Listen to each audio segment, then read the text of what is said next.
Hello students, this is me Varun Sumbria presenting your today's economics lecture. I hope you all are doing good and are fine. Okay, let's start our lecture with government budget and the economy. Okay students, budget जो word है ठीक है ये आप अपने घर में भी यूज़ करते होंगे कि इस महीने के बजट में नहीं है जब आप कोई डिमांड करते हो किसी चीज़ की। तो ये वर्ड आप अपने घरों में भी सुनते हो, आपके पेरेंट्स ऑफन इस वर्ड को यूज़ करते हैं कि बेटा इस महीने हम ये चीज़ नहीं ले सकते क्योंकि हमारे बजट में नहीं है। ठीक है, तो बजट क्या होता है? बजट एक हम लोग ऐसे एक महीने का मतलब कि ऐसे एस्टिमेट करते हैं कि इतना खर्चा होगा अपनी इनकम इनकम के रिलेशन में। ठीक है, वैसे गवर्नमेंट जो है वो भी अपना बजट बनाती है। ठीक है, तो आज हम गवर्नमेंट के बजट के बारे में पढ़ेंगे। हमारा बजट जो है वो फैब के फर्स्ट डेट पे जो है वो हर साल जो है प्रेजेंट किया जाता है। ठीक है, तो let's start our lecture. Meaning, government budget is an annual statement. ठीक है, जो गवर्नमेंट की बजट होती है वो एक साल की स्टेटमेंट होती है जिसमें ठीक है आइटम वाइज एस्टिमेट बताया होता है। हर एक आइटम का एस्टिमेट बताया है कि हमारे इतने रिसीट्स होंगे, हमारे इतने एक्सपेंडिचर होंगे ड्यूरिंग द फिजिकल ईयर। तो गवर्नमेंट बजट हमें क्या शो करता है? ये एक एनुअल स्टेटमेंट है जो आइटम वाइज स्टेटमेंट या आइटम वाइज एस्टिमेट्स बताती है हमें कि इस साल हमारे कितने रेसिट्स होंगे और कितने हमारे एक्सपेंडिचर्स होंगे। ठीक है, उसके okay, it is the statement of the estimate of the government expected expenditure during the financial year और फिजिकल ईयर। ठीक है, ये एक्चुअल नहीं होता, ये एक एस्टिमेट होता है कि इस साल हमने गवर्नमेंट जो है वो इतना खर्चा करेगी, इतना एक्सपेंडिचर हो सकता है इस साल। ठीक है, तो वो जो बजट होता है वो पास्ट एक्सपीरियंस को देखते हुए ठीक है फ्यूचर के लिए बनाया जाता है, यानी अगले एक साल के लिए बनाया जाता है कि अगले इस साल में हम इस एरिया में जो गवर्नमेंट जो है वो वहाँ पे एक्सपेंडिचर जो है वो करेगी। ठीक है, और जनरली ये एक साल के लिए होता है। और इसमें जो हम लोग फिजिकल ईयर ठीक है जो हम अपना फिजिकल ईयर लेते हैं जो कि हम एनुअल स्टेटमेंट जो बनाते हैं ठीक है वो जनरली होता है फ्रॉम 1 अप्रैल टू 31 मार्च, यानी इस साल के 1 अप्रैल से लेके नेक्स्ट ईयर के 31 मार्च तक। क्लियर? अब पढ़ते हैं इंडिया के कॉन्टेक्स्ट में कि इंडिया में बजट जो है ठीक है वो किस तरीके से बनाया जाता है। In India budget is presented in the parliament on such a day as the parliament में डायरेक्ट। ठीक है, जैसे कि पार्लियामेंट बोलेगी उस हिसाब से भी बजट को पेश किया जा सकता है, क्योंकि जैसे आज की डेट में कोरोना वायरस चल रहा है। ठीक है, अब ये पेंडेमिक आ गया तो जहाँ हो सकता है किसी कारण जो हमारे फाइनेंस मिनिस्टर वो अवेलेबल नहीं है, किसी काम में बिजी हैं, तो हो सकता है उस केस में बजट जो है ठीक है वो डिले भी हो जाए। ठीक है, लेकिन आज तक जो ऑन टाइम प्रेजेंट हुआ है इंडिया में बजट। क्लियर? और जो हमारे फाइनेंस मिनिस्टर हैं ठीक है ये प्रेजेंट करते हैं हमारे बजट को, हमारे जो गवर्नमेंट का बजट होता है ठीक है on first day of February. जैसे मैंने आपको पहले बताया, फर्स्ट फेब को, जिसको हम फर्स्ट डे ऑफ फेबररी कहते हैं, उस डे को जो बजट जो है हमारा पार्लियामेंट में पेश होता है। और काफ़ी दुनिया, काफ़ी न्यूज़ चैनल भी आप लोग देखते हैं और उनकी नज़र रहती है हमारे बजट पे। ठीक है, the budget reveals the financial performance of the government in the last year and the financial policies for the coming fiscal year। तो बजट में क्या होता है? बजट में एक तो हमारी फाइनेंशियल परफॉर्मेंस जो गवर्नमेंट ने अचीव की होती है ठीक है उसको बताया जाता है फॉर द लास्ट ईयर। जो भी पास्ट में उन्होंने फाइनेंस को रेस करने के रिलेटेड क्या क्या डिसीजंस लिए हैं उसको डिस्कस किया जाता है। और जो कमिंग फिजिकल ईयर है ठीक है जो कमिंग 1 अप्रैल टू 31 मार्च है उसका एस्टिमेट, उसकी फाइनेंशियल पॉलिसीज़ जो हैं वो पेश की जाती हैं कि ये जो पॉलिसीज़ हैं ये हम लोग क्या करेंगे, सॉरी गाइस, ये जो पॉलिसीज़ हैं, जो फाइनेंशियल पॉलिसीज़ हैं ठीक है वो किस तरीके से इफ़ेक्ट करेंगी हमारे जो कमिंग फिजिकल ईयर है उसके बारे में डिस्कस करते हैं। तो आपने कभी भी बड़ी बार देखा होगा जब भी बजट पेश होता है तो सरकारों के नारे लग जाते हैं, ये बजट बेकार है, ये ऐसा है, ये वैसा है, ये मिडिल क्लास जो लोग हैं उनके ऊपर बर्डन है। तो बड़ी सारी चीज़ें ऐसे हम लोगों को देखने को मिलती हैं बजट में। ठीक है, तो एक बार फिर से मैं एक क्विक रिवीजन ले लेता हूँ ठीक है क्योंकि बीच में थोड़ा सा इलेक्ट्रिसिटी का प्रॉब्लम हो गया था। आई अपोलोजाइज फॉर दैट। ओके, सबसे पहले मीनिंग में क्या है, गवर्नमेंट बजट जो है वो एक एनुअल स्टेटमेंट है जिसमें आइटम वाइज रिसीट्स और एक्सपेंडिचर जो हैं ड्यूरिंग द फिस्कल ईयर वो हमको एस्टिमेट जो है वो शो किया जाता है, ठीक है। कि अगले जो कमिंग जो हमारा फिस्कल ईयर है उसमें हमारे एस्टिमेशन ये है कि हमें यहाँ से इतने रिसीट्स होने वाले हैं और इसके रिलेशन में इतने हमारे एक्सपेंडिचर जो हैं वो हमने प्लान किए हैं जो कि हमारे इंडिया में डेवलपमेंट होगी या वेरियस अदर एक्टिविटीज़ के लिए जो है एक्सपेंडिचर किए जाते हैं, ठीक है। इसके बाद है it is the statement of the estimates of the governments expected expenditure during the financial year और फिस्कल ईयर, ठीक है। तो यहाँ पे एक स्टेटमेंट होती है जो हमें एक्सपेंडिचर बताती है एक्चुअली गवर्नमेंट का जो एक्सपेक्टेड एक्सपेंडिचर, क्योंकि अगले साल का एक्सपेंडिचर अभी हमने करना है, ठीक है। तो उसको हम सिर्फ एस्टिमेट कर सकते हैं या फिर उसको एक्सपेक्ट कर सकते हैं कि हमारा इतना जो एक्सपेंडिचर है वो इनकर होगा। अब एक्चुअली में कितना होगा उसकी मेजरमेंट नहीं रहती हमारे पास, क्योंकि अभी वो उसके ऊपर अभी काम जो है वो शुरू होना है, तो इट्स जस्ट एन एस्टिमेट।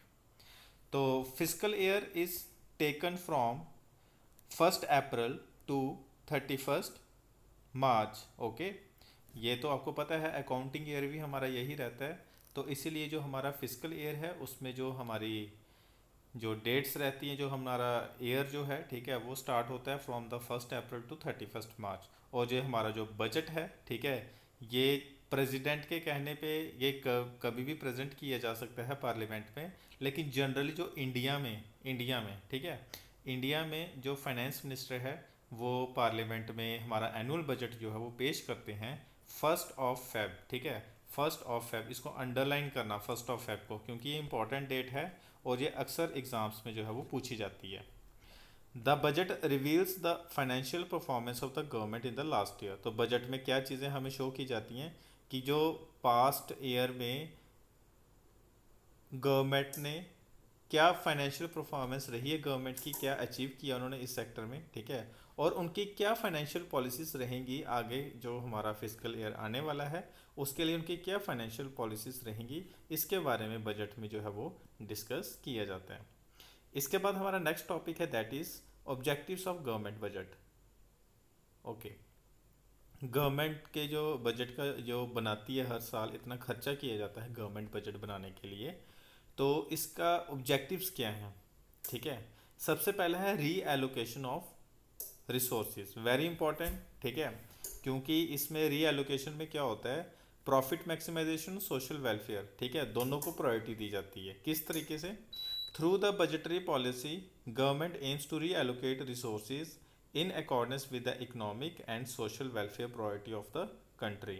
तो रिसोर्सेज कैसे री एलोकेट किए जाते हैं यहाँ पे, कि जो प्रॉफिट मैक्सिमाइजेशन है वो भी हम लोग अचीव करें, प्लस जो हमारा सोशल वेलफेयर है उसको भी अचीव करें। और इसको किस तरीके से अचीव किया जाता है, ठीक है। एक तो जो जिनकी इनकम कम होती है, ठीक है, जो बिलो पॉवर्टी लाइन में आते हैं, ठीक है, एक तो जो बिलो पॉवर्टी लाइन में जो लोग आते हैं उनको क्या दिया जाता है, उनको दिया जाता है टैक्स कंसेशन दिए जाते हैं या सब्सिडीज दी जाती हैं, ठीक है। और वो टैक्स कंसेशन और सब्सिडीज जो गरीब लोगों को वो कहाँ से दी जाती हैं, वो रिच पीपल पे टैक्स लगा के रीएलोकेट कैसे हो गया। देखो, एक रिच पर्सन है वो पैसे कमाते जा रहा है कमाते जा रहा है, उसके पास बहुत पैसे हो गए हैं, ठीक है। और एक गरीब वर्ग है उनके पास पैसे नहीं है, तो गवर्नमेंट जो इंटरमीडियरी की तरह क्या करती है, अमीर लोगों को टैक्स लगाती है, उनसे पैसे लेती है, और गरीब लोगों में जो है सब्सिडीज बांटी जाती है, ताकि उन लोगों को, ठीक है, गुड्स एंड सर्विसेज जो हैं वो लोग भी जो है उसको इंजॉय कर सकें, उसको यूज़ कर सकें, ठीक है। तो ये गवर्नमेंट जो है एक तरह से बैलेंस क्रिएट करने की कोशिश करती है। दूसरा क्या पॉइंट है जो गवर्नमेंट रीएलोकेशन करती है, that is directly producing goods and services, ठीक है। एक तो प्रोड्यूसर्स तो होते ही हैं, ठीक है, जो प्रॉफिट पर्पस के लिए गुड्स एंड सर्विसेज को प्रोड्यूस करते हैं, लेकिन गवर्नमेंट जो है वो भी प्रोड्यूस करती है, क्लियर। और वो लोगों वो सिर्फ पुअर लोगों के लिए नहीं, वो रिच पीपल के लिए भी वो सर्विसेज प्रोवाइड करती है, ठीक है। लेकिन पुअर के लिए वो उनके लिए कॉस्ट कम रहती है या नेग्लिजिबल कॉस्ट होती है, और रिच पीपल के लिए वो कॉस्ट जो वो हाई रहती है। Okay, there are many non profitable economic activities which are not undertaken by the private sector. तो बड़ी सारी ऐसी नॉन प्रॉफिटेबल इकोनॉमिक एक्टिविटीज़ हैं जो प्राइवेट सेक्टर जो है उसको अपने कंसिड्रेशन में नहीं लेता है, ठीक है, आजकल लेने लगे हैं, ठीक है। Like water supply sanitation, water supply जो होती है वो गवर्नमेंट ने पीएचई डिपार्टमेंट अपना बनाया हुआ है, ठीक है। लॉ एंड ऑर्डर जो है, ठीक है, वो गवर्नमेंट मेंटेन करती है। इसके बाद नेशनल डिफेंस जो है, आप देखते हो कि बॉर्डर्स पे कितनी सारी आर्मी, बीएसएफ, एसएसबी, ठीक है, इनकी जो सारी अंडरटेकिंग है ये गवर्नमेंट के पास है और ये हमारे कहलाते हैं पब्लिक गुड्स, ठीक है। Such activities are necessarily undertaken by the government in public interest. और ऐसी एक्टिविटीज़ जो हैं ये लोगों के फ़ायदे के लिए, लोगों के पब्लिक इंटरेस्ट के लिए और उनके सोशल वेलफेयर के लिए जो है वो गवर्नमेंट जो है वो उनको करती है। अब देखो ना, अब पानी जाता है वो सभी के घरों में जाता है। अगर हमारा डिफेंस सिस्टम लगा है वो रिच और पुअर दोनों को प्रोटेक्ट कर रहा है, इसीलिए गवर्नमेंट जो है ये सर्विसेज सबको प्रोवाइड करती है, ठीक है। और जो गरीब वर्ग के लोग हैं उनको सब्सिडीज और टैक्स कंसेशंस जो हैं, ठीक है, वो भी दिए जाते हैं। Next one is reducing inequalities of income and wealth, very important, ठीक है। एक्चुअली सारा टैक्स का रोल ही यहाँ पे रहता है कि जो इनकम और वेल्थ है इसकी इनइक्वालिटी को ख़त्म किया जाए। Government aims to reduce such inequalities of income and wealth through its budgetary policy. Government aims to influence distribution of income by imposing taxes on rich and spending more on the welfare of the people. तो government क्या करती है, इन equalities को reduce करती है। कैसे reduce करती है, ठीक है, कैसे वो इस डिस्ट्रीब्यूशन ऑफ इनकम को जो है वो इन्फ्लुएंस करती है, वो क्या करते हैं, वो टैक्सेस लगाते हैं। जो हमारे रिच पीपल होते हैं, ठीक है, उनके ऊपर टैक्स लगाया जाता है, ठीक है। और वो स्पेंडिंग कहाँ पे की जाती है, वो की जाती है for the welfare of the people. Clear, this is the second point. I hope ये इतना मतलब कि इजी पॉइंट है, आपको समझ आ गया। इसके बाद है इकोनॉमिक स्टेबिलिटी। इकोनॉमिक स्टेबिलिटी जो है, ठीक है, वो कैसे अचीव की जाती है, it means absence of large scale fluctuation in the prices. अब देखो, अगर हमारे इकॉनमी में जो प्राइसेस हैं वो बड़ी जल्दी राइज कर रहे हैं या बड़ी जल्दी फॉल कर रहे हैं, ठीक है। अब उस केस में क्या होता है, जब प्राइसेस बड़ी जल्दी राइज करते हैं, बड़ी जल्दी फॉल करते हैं, इसका मतलब क्या है, हमारी इकॉनमी जो है वो स्टेबल इकॉनमी नहीं है, ठीक है। यानी कोई चीज़ हमारे कोई छोटी सी माइनर सी एक्टिविटी होती है तो हमारे जो प्राइसेस हैं वो इतनी ज़्यादा इफेक्ट हो जाती हैं, मतलब हमारी इकॉनमी में स्टेबिलिटी नहीं है, ठीक है। तो गवर्नमेंट क्या करती है, इस स्टेबिलिटी को मेंटेन करती है, ठीक है। इस ये जो हमारी गवर्नमेंट है, ठीक है, इसको परेशान करती है ये इनस्टेबिलिटी जो होती है हमारी इकॉनमी में, जो प्राइसेस हाइक करते हैं या फॉल कर जाते हैं, ये हमारी इकॉनमी के लिए अच्छा नहीं है, ठीक है। तो इससे क्या होता है, इससे हमारी इकॉनमी जो बड़ी अनस्टेबल रहती है, बड़े सारे रिस्क रहते हैं, बिजनेसेस डूब जाते हैं इस केस में, ठीक है। तो इसीलिए गवर्नमेंट जो है वो स्टेबिलिटी को मेंटेन करती है, इन्फ्लेशन डिफ्लेशन को कंट्रोल में रखती है। It means the absence of large scale fluctuation in prices. Such fluctuations create uncertainties in the economy. Government can exercise control over these fluctuations through taxes and expenditure. Government क्या करती है, इसको control करती है, इसके पर लोगों पे टैक्स लगाती है और खुद से एक्सपेंडिचर करती है इकॉनमी में, ताकि वो बड़ी सारी चीज़ों को जो है वो अपने कंट्रोल में रख सके। इसके बाद है हमारा next point, management of public enterprises. बड़े सारे ऐसे पब्लिक इंटरप्राइजेस हैं जो गवर्नमेंट जो है वो डायरेक्टली कंट्रोल करती है, ठीक है, ताकि लोगों का जो सोशल वेलफेयर है उसके लिए गवर्नमेंट जो है वो काम कर सके, ठीक है। There are large number of public sector industries. बड़ी सारी ऐसी पब्लिक सेक्टर इंडस्ट्रीज है जो गवर्नमेंट की इंडस्ट्रीज है, ठीक है, जो कि इस्टेब्लिश की हैं और मैनेज की हैं for the social welfare of the public, ठीक है, वो लोगों के सोशल वेलफेयर के लिए रखा गया है। जैसे आप एक एग्जांपल ले लो LIC की, ठीक है। LIC का क्या है, एक तो लोगों का पैसा सेव है, ठीक है, लोगों के अंदर सेविंग्स हैबिट आती है, गवर्नमेंट भी उस पैसे को यूटिलाइज करती है, नो डाउट। लेकिन वो पैसा क्या होता है, एक तो आपको रिस्क कवर देता है, यानी आपकी लाइफ जो है उसको प्रोटेक्ट करता है। आपके जाने के बाद जो आपकी फैमिली रहेगी पीछे, ठीक है, उनको फाइनेंशियल हेल्प मिलेगी, ठीक है। एक तो वो रिस्क कवर करता है, दूसरा वो क्या करता है, वो एक मैच्योरिटी टाइम पे आपको लमसम अमाउंट विद इंटरेस्ट देता है। ठीक है। एक टाइम पीरियड के बाद आपकी जो पॉलिसी है वो मैच्योर हो जाती है, उसमें क्या होता है, उसमें आपको एक तो लमसम अमाउंट मिलता है, ठीक है, लमसम अमाउंट मिलता है, प्लस उसमें आपको इंटरेस्ट मिलता है जो आपने इतनी देर से पैसे जमा करे हैं। ठीक है। तो ये एक तरह से प्रोटेक्शन होती है, ये गवर्नमेंट की कंपनी है LIC। अभी तो इसको 75% आई थिंक 74%, पता नहीं, जो प्राइवेटाइज कर दिया गया है। ठीक है। लेकिन इसका जो जी, इस पे LIC पे लोग बड़ा ट्रस्ट करते थे क्योंकि ये गवर्नमेंट की है और गवर्नमेंट के पास किया हुआ पैसा जो है वो कभी डूब नहीं सकता। तो इसीलिए गवर्नमेंट इसके जो आम पब्लिक है वो इसके ऊपर बहुत ट्रस्ट करती है LIC पे। ठीक है। अगर किसी को बोलो ना जाओ म्यूचुअल फंड्स में पैसा लगाओ या शेयर मार्केट में पैसा लगाओ, तो हमारे लोग जो हैं वो डरते हैं क्योंकि वहाँ पे बड़ी सारी अनसर्टनिटीज़ होती हैं। ठीक है। अचानक से पैसा डूबने का डर रहता है। लेकिन ये जो है ये सबसे स्टेबल रहता है क्योंकि ये गवर्नमेंट कंट्रोल करती है। ठीक है। क्यों? लोगों के वेलफेयर के लिए। और आपको LIC के डॉक्यूमेंट पे आपको लोन भी मिल जाता है बैंक पे। ओके। इसके बाद है GDP ग्रोथ, जो गवर्नमेंट का जो मेन ऑब्जेक्टिव रहता है, सबसे मेन ऑब्जेक्टिव है ये। ठीक है। कि GDP को कैसे इंक्रीज किया जाए। Clear? GDP growth is the central, central मतलब main idea, main objective of the government budgetary policy. GDP क्या होती है? गुड्स एंड सर्विसेज जो हमारे इंडिया में प्रोड्यूस हो रहे हैं उनकी वैल्यू जो होती है उसको हम बोलते हैं GDP। और हर गवर्नमेंट यही चाहती है हमारे देश में ज़्यादा से ज़्यादा गुड्स एंड सर्विसेज जो है प्रोड्यूस हो क्योंकि वहाँ से उनको इनकम होगी। It is achieved in two ways, by making public investment expenditure. ठीक है। या तो गवर्नमेंट अपने से खुला एक्सपेंडिचर करे, ठीक है, ताकि गुड्स एंड सर्विसेज प्रोड्यूस हों, लोगों तक पहुँचे, ठीक है, लोगों का वेलफेयर हो। और इसका एक और जो है अल्टरनेटिव है, या इसको हम कंबाइन भी कर सकते हैं, प्राइवेट इन्वेस्टमेंट एक्सपेंडिचर को जो है वो प्रमोट किया जाए। ठीक है। जो प्राइवेट इन्वेस्टमेंट एक्सपेंडिचर जो लोग प्राइवेट इंटरप्राइजेज इस्टेब्लिश करते हैं, ठीक है, उनको टैक्स रिबेट्स या उनको टैक्स से थोड़ी छूट दी जाए ताकि वो फ्री फील करें और अपने बिजनेस पे फोकस कर सकें, उसकी ग्रोथ पे फोकस कर सकें, ताकि कल को वो ग्रो करेगा। ठीक है। गुड्स एंड सर्विसेज प्रोड्यूस करेगा, एक तो लोगों का वेलफेयर होगा, दूसरा गवर्नमेंट को भी टैक्स जाएगा। ठीक है। तो इसके ये फ़ायदे रहते हैं। तो इसलिए GDP ग्रोथ जो है वो मेन फोकस रहता है। इसके बाद जो हमारा नेक्स्ट पॉइंट है, sixth point objective, sixth objective, reducing regional disparities.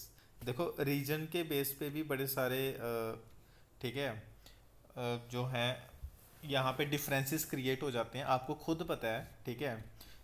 बड़ी सारी कैटेगरीज हैं हमारी स्टेट में, लाइक पहाड़ी स्पीकिंग पीपल होते हैं, ठीक है, फिर RBA कैटेगरी होती है एरिया के बेस पे। ठीक है। RBA होते हैं जो बैकवर्ड एरियाज होते हैं। ठीक है। तो उस बेसिस पे लोग जो हैं, ठीक है, वो उनको डिस्क्रिमिनेट करते हैं। ठीक है। एक तरह से रीजनल डिस्पैरिटीज आ जाती हैं। अब आप देखो विलेजेस इतने डेवलप्ड नहीं हैं, वहाँ पे इतनी फैसिलिटीज़ नहीं है जितनी हम लोग यहाँ पे इंजॉय कर रहे हैं। ठीक है। और जो बड़ी बड़ी सिटीज़ हैं लाइक जम्मू, दिल्ली, मुंबई, वो हमसे भी ज़्यादा फैसिलिटीज़ को इंजॉय कर रहे हैं। ठीक है। तो ये कहीं ना कहीं रीजनल डिस्पैरिटीज़ हैं। ठीक है। ये रीजनल डिफरेंसेस हैं। ठीक है। और गवर्नमेंट क्या करती है? गवर्नमेंट क्या करती है? गवर्नमेंट इन रीजनल डिस्पैरिटीज़ को ख़त्म करती है अपने बजट में। ठीक है। रिड्यूस करती है कैसे? वो लोगों को टैक्स लगाएगी। ठीक है। और एक्सपेंडिचर पॉलिसी इस तरीके से वो बनाएगी कि वो प्रोडक्शन यूनिट जो हैं वो बैकवर्ड एरियाज़ में इस्टेब्लिश की जाए, ताकि वहाँ पे भी ग्रोथ एंड डेवलपमेंट जो है उसके प्रोसेस को जनरेट किया जाए। ठीक है। तो गवर्नमेंट क्या करती है रीजनल डिस्पैरिटी को ख़त्म करने के लिए? अपने बजट में एक तो वो टैक्स लगाएगी लोगों को, टैक्स लगाने के बाद जो पैसा इकट्ठा होगा वो एक्सपेंडिचर करेगी। ठीक है। एक्सपेंडिचर कहाँ करेगी? वो encourage setting up production units. Production units कहाँ पे सेटअप होंगे? जो इकोनॉमिकली बैकवर्ड रीजन्स होंगे। ठीक है। जो इकोनॉमिकली बैकवर्ड रीजन्स होंगे वहाँ पे गवर्नमेंट जो है वो इन्वेस्ट करेगी। आई होप स्टूडेंट्स आपको जो है आज का टॉपिक पसंद आया। ठीक है। आप लोग इसको अच्छे से पढ़ो, मैंने बड़े अच्छे से एक्सप्लेन किया है। एक बार में समझ नहीं आया तो दूसरी बार देखना। ठीक है। Okay guys. Take care of yourself, take care of your family, stay home, stay safe, stay happy. Okay. और अपनी फैमिली का, अपने घर वालों का, अपने रिश्तेदारों का, सबका ख्याल रखो, ठीक है। और सबसे पहली बात, आप अपना ख्याल रखोगे तो आप सबका ख्याल रखोगे। अगर आपको कोरोना नहीं होगा, फिर किसी को भी कोरोना नहीं होगा, ठीक है। तो सेफ्टी जो है सबसे पहले खुद की करनी है, फिर दूसरे भी सेफ रहेंगे आपसे। Okay, thank you so much guys, take care.